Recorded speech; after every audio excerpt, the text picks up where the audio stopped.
com alguma ajuda do seu Clinton, que quando fez o plano Colômbia, teoricamente para combater o narcotráfico, a norma era a seguinte: nós vamos combater todas as quadrilhas de narcotraficantes, mas não mexeremos nos movimentos políticos, isto é, na Farc.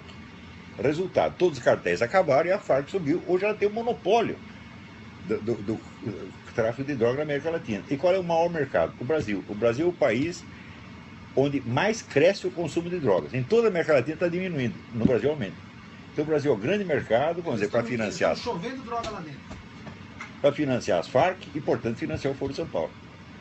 Certo. Então, esta é a função do Brasil. Mas qual é a pedra do sapato? Por que o Brasil é pedra do sapato? Você está cumprindo Porque esse se o papel? Brasil muda de orientação, acabou toda essa brincadeira. Se o Brasil muda de orientação, quer dizer, se a gente Desmantela consegue, o movimento se a gente comunista na América consegue Latina, arrancar esse povo, desmantela, então, né? desmantela a ação globalista, desmantela tudo. Quer dizer, daí a importância do nosso papel, do povo, de você que está aí nos ouvindo, a gente tem que estar unido nesse momento, né, professor? Então vamos dizer, a nossa revolta não é contra a Dilma, nem só contra o PT, nem só contra o Foro de São Paulo, é contra todo este esquema, tá certo, que está reduzindo o Brasil a uma peça dentro do monstrengo chamado Pátria Grande.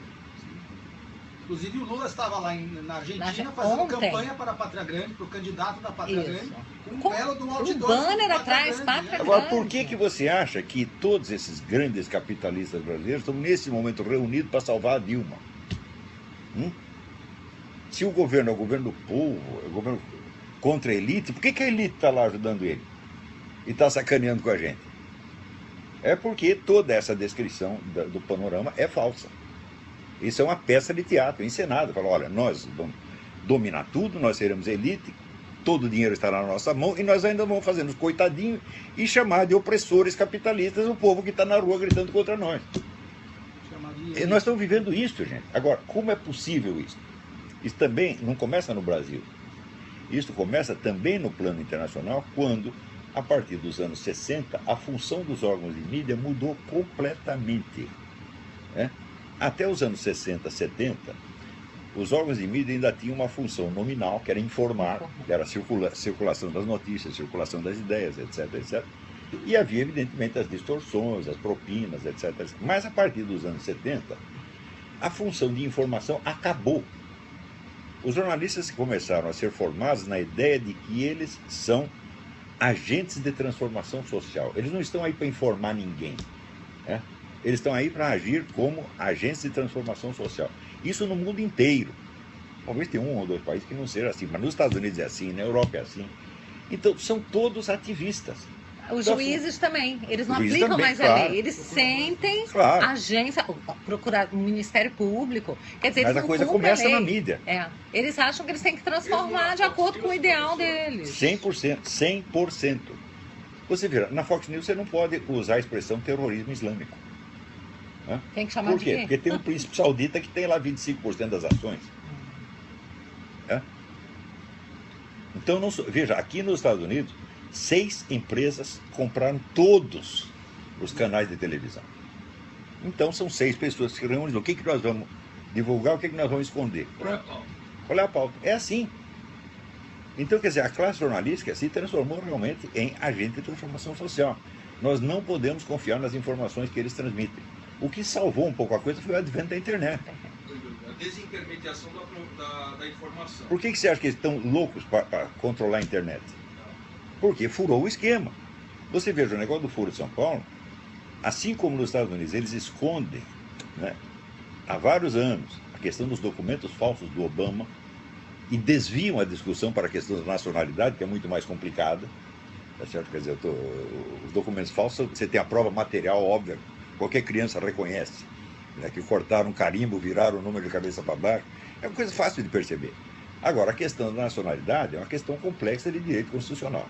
Então, eles desviam a discussão para esse ponto. Você diz assim, os documentos do Obama são falsos. O nego responde, você está dizendo que ele não nasceu nos Estados Unidos. E daí começa a contestar isso aqui, contestar o que você não disse. Para piorar a coisa, tem muito cara conservador que entra, cai nessa conversa e começa a discutir a questão da nacionalidade. Então, burro, né? Seria mais ou menos como no Brasil discutir se existe fundamento jurídico para o impeachment da Dilma ou não. Sim, sim, sim. Quando não se trata disso, trata de uma eleição ilegítima, tem que caçar o mandato imediatamente.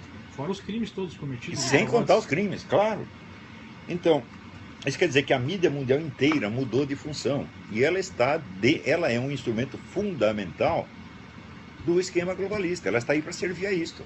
Então, tudo o que não interessa, que pode prejudicar, desaparece da mídia. Como a questão dos documentos do Obama. Você não vê isso, você não vê um artigo sobre isso no New York Times, ou na CNN, nada, não se fala nada. Quem fala sobre isso é taxado de teórico da conspiração. Claro, teoria da conspiração. Quando você tem a prova material, é evidente. No Brasil, conseguiram esconder durante 16 anos a existência do Foro de São Paulo, que é a maior organização política que já existiu no continente.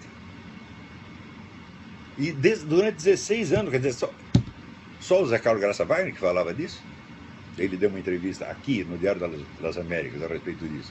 Daí acabaram com a vida dele, destruíram, tiraram o último tostão que ele tinha. Ele era um homem bilionário, perdeu tudo. Eu não perdi nada porque não tinha nada, né? Então os caras assim, ou eles me matam ou eu deixo falar. Agora não adianta matar mais porque eu já falei, né? Então eu levei vantagem sobre o falecido Graça Wagner. Eu podia falar, ele não podia. Então eu fiquei falando disso sozinho durante muito tempo. Todo mundo desmentindo, no próprio jornal que eu trabalhava. Eu escrevia sobre o Foro de São Paulo, vi o Luiz Garcia, que era o chefe de redação, e escrevia contra. Daí eu pegava, mostrava os documentos, ele ficava brabinho, e no fim conseguiram me tirar do grupo. O que foi até sorte, sob certo aspecto, né? Mas agora todo mundo sabe que existe o Foro de São Paulo. Todo mundo sabe que esse esquema de corrupção não é simples roubalheira, é, vamos dizer, um esquema de corrupção para fundamentar um esquema de poder. Né? É um instrumento. Para um fim.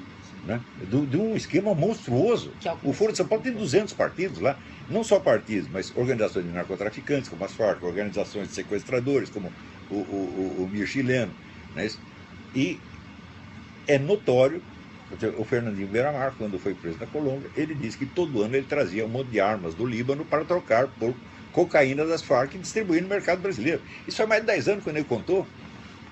Até hoje, o que foi feito para parar com isso? Nada. Você já viu algum cara das Farc preso no Brasil? Nunca. Nunca. Você prende traficante pequeno que é concorrente das Farc. Né? Eles têm até embaixador claro. Não oficial no Brasil. Claro. Então, dizer, tudo isso que nós estamos vivendo no Brasil é uma farsa, é um fingimento. E o pessoal insiste nesse discurso. Tem alguns lá que já estão persuadidos. É o negócio do Lobachevsky, do Lobachevsky. Tem dois tipos de político aí. Você tem o psicopata, que é o sujeito sem consciência moral nenhuma, então mente descaradamente, manipula, etc. E você tem o histérico, que é o sujeito que se convence a si próprio da mentira, que é, evidentemente, a maioria. Então, se você pegasse uma Jandira Fegali, eu duvido que ser psicopata é uma histérica. Ela fala, ela ouve, e daí ela acredita no que ela ouviu, da boca própria, não no que ela está vendo.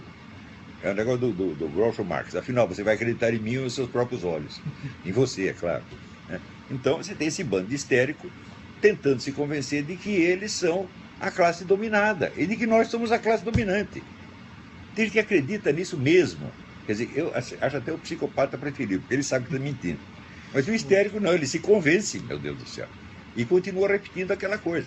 Agora, esse estado de coisas que nós estamos vendo hoje, das pessoas, ou uma boa parte, né, das pessoas acordando para uma situação dessa, o senhor acreditava que esse movimento seria tão rápido? Não, eu não imaginava. Eu imaginava que sabia que isso ia acontecer, mas achava que ia demorar muito mais. Mas aconteceu que eu pensei o seguinte: você precisa ter uma liderança intelectual no país, porque a primeira coisa que esses neguinhos fizeram, desde o tempo do FHC, foi desmantelar a alta cultura brasileira, de criar uma nação de idiotas. E conseguiram. Nação do funk, né? Você vê que 50% dos nossos estudantes universitários são analfabetos funcionais. Eu acho incrível, porque você diz isso e no instante seguinte, você, para provar que uma pessoa é capaz, você diz: isso aqui, esse sujeito é formado e não sei o que pela USP. Eu digo: mas se ele é formado pela USP, ele tem 50% de chance de ser um analfabeto funcional. Então o currículo deveria funcionar ao contrário. Se você mostra um currículo universitário, isso é prova de que nós não devemos confiar em você. Se você vem da Universidade Brasileira... No Revoltados Online lá, que eu coloquei a sua foto, tá conosco, aí eu falei assim: professor, eu falei, o professor Olavo, tal. Aí uma pessoa colocou assim: professor de quê? Formado em qual universidade, hein? Quero saber. Aí eu falei assim: graças a Deus, nenhuma dessas esquerdistas que você frequenta. Veja, eu naquele tempo que eu comecei a estudar, a universidade já estava muito ruim. E eu fui em várias universidades, ouvi como ouvinte várias aulas de Marília Chauí, Gianotti, etc, etc. E cheguei e falei: não vou entrar aqui. Eu pensei assim: eu vou gastar 1h30 para chegar na USP, fico lá 5 horas fumando maconha, fazendo assembleia, depois mais 1h30 para voltar para casa. Não vai dar, eu vou perder muito tempo, é melhor estudar em casa. É uma conta simples. Então é o seguinte, este pessoal todo formado na USP não tem qualificação para discutir nada. 50% deles são analfabetos funcionais, o que não quer dizer que os outros 50% saibam ler. Hã? Então isso quer dizer, um diploma da Universidade Brasileira é um atestado contra o projeto, é um atestado de